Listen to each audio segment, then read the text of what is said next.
Assalamualaikum warahmatullahi wabarakatuh.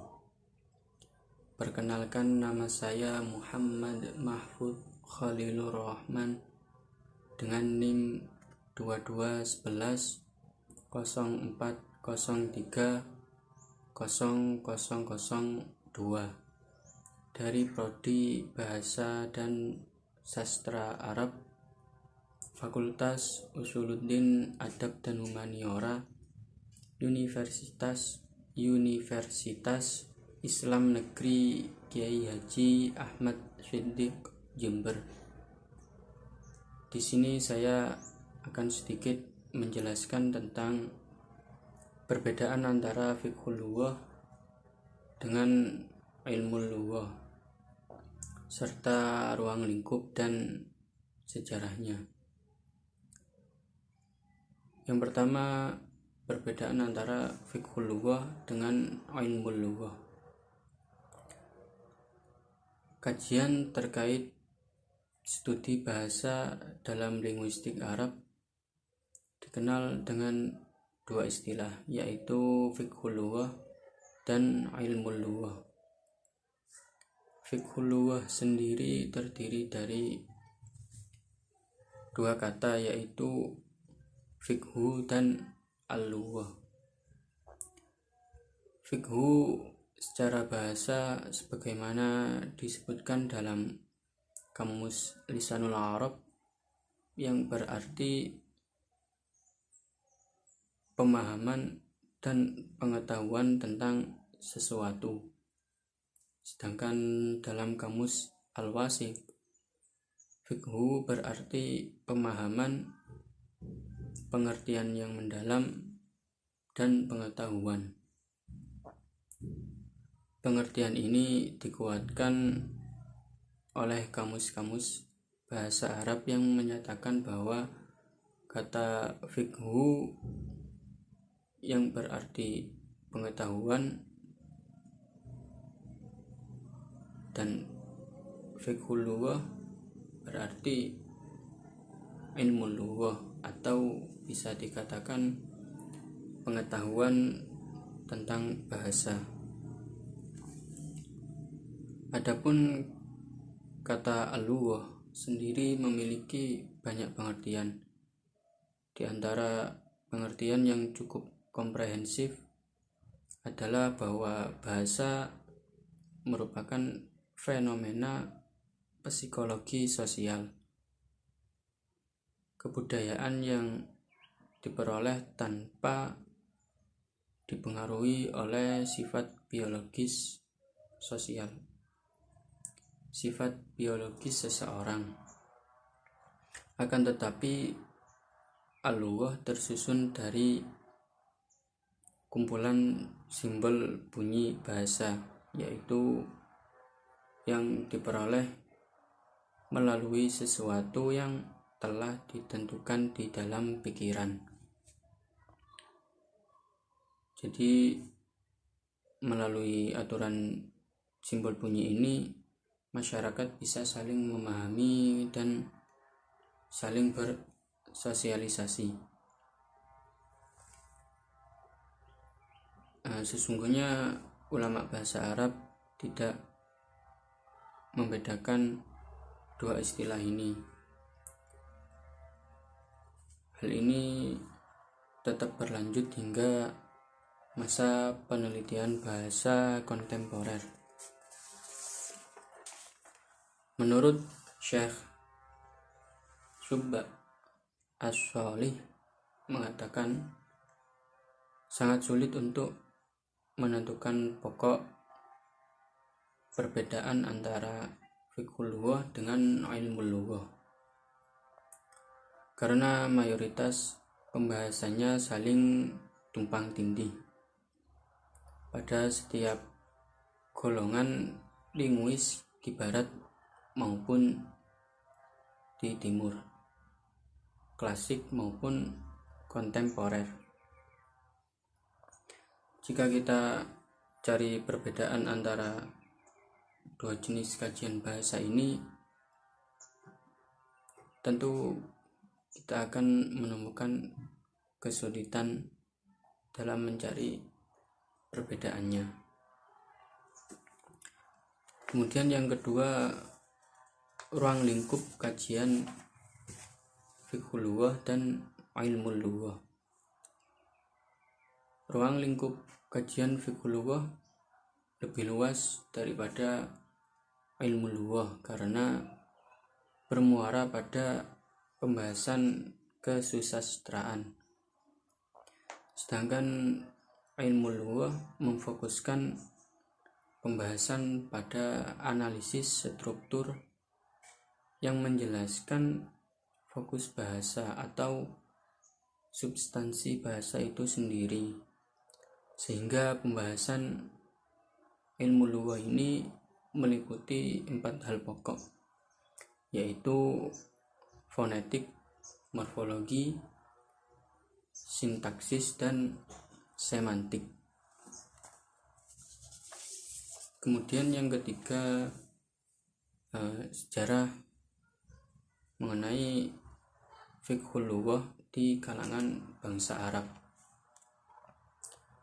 Sebenarnya semenjak dari masa yang paling awal dalam sejarah studi bahasa di kalangan bangsa Arab telah muncul beberapa istilah yang merupakan nama atau sebutan bagi kajian-kajian kebahasaan ini dalam bentuk khususnya. Sebagian istilah tersebut terkadang masih terpakai hingga sekarang, meski dengan metodologi yang berbeda-beda. Di antara istilah-istilah yang populer dalam kajian kebahasaan di kalangan bangsa Arab dahulu adalah al-lughah, an-nahwu, dan al-arabiyah. Seperti diketahui bahwa para ulama muslim Arab terdahulu pertama kali menyebut aktivitas mengoleksi dan mengumpulkan kosakata Arab dengan beberapa sebutan. Yang paling lama adalah dengan sebutan al-lughah. Jadi yang mereka maksud dengan istilah al-lughah atau ilmu lughah itu adalah ilmu khusus mengoleksi atau mengumpulkan kosakata bahasa Arab. Nah, kemudian mereka menganalisa kosakata tersebut sedemikian rupa, termasuk mengenai makna-maknanya. Hal ini mereka lakukan terhadap kosakata Al-Quran yang mereka anggap aneh atau asing yang sulit mereka fahami, seperti yang pernah dilakukan oleh Ibnu Abbas ketika dia memfokuskan perhatiannya kepada kosakata aneh atau asing yang ada dalam Al-Quran, sehingga lahirlah kitabnya yang bernama Gharib Al-Quran. Sesungguhnya para ulama terdahulu juga membedakan antara apa yang mereka sebut dengan istilah al-lughah dan al-arabiyah. Yang dimaksud dengan istilah al-arabiyah adalah an-nahwu, dan istilah al-lughah adalah fiqhul lughah. Pada abad ke-4 Hijriah muncullah istilah teknis baru dalam wacana keilmuan bangsa Arab. Dalam wacana keilmuan Arab, yakni fiqhul lughah.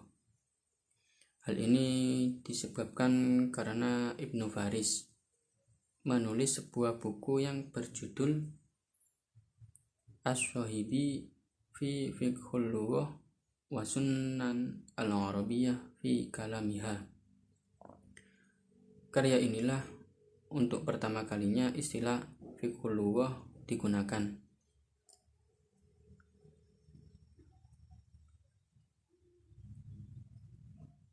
Karya inilah untuk pertama kalinya istilah Fiqhul Lughah digunakan dalam khazanah keilmuan bangsa Arab. Kemudian datang pula As-Sa'alabi menggunakan istilah yang sama pasca Ibnu Faris. As-Sa'alabi ini adalah seorang ahli bahasa dan sastra, dan dia menulis bukunya dengan judul Fiqhul Lughah wa Sirrul Arabiyyah. Nah, kedua buku tersebut secara umum sama-sama membahas problematika al-alfaz al-Arabiyyah. Maka tema besar Fiqhul Lughah bagi mereka berdua adalah ma'rifah al-alfaz al-Arabiyyah wa dilalatuha, atau studi terhadap kosakata Arab dan maknanya. Tasnif hadhihi fi mawdu'at, atau mengklasifikasikannya ke dalam topik-topik tertentu dan segala sesuatu yang terkait dengan itu. Dalam kajian-kajian kebahasaan yang dilakukan oleh ulama mutaakhirin dari kalangan Arab, ini masih terikat kepada model kajian kebahasaan dari ulama terdahulu.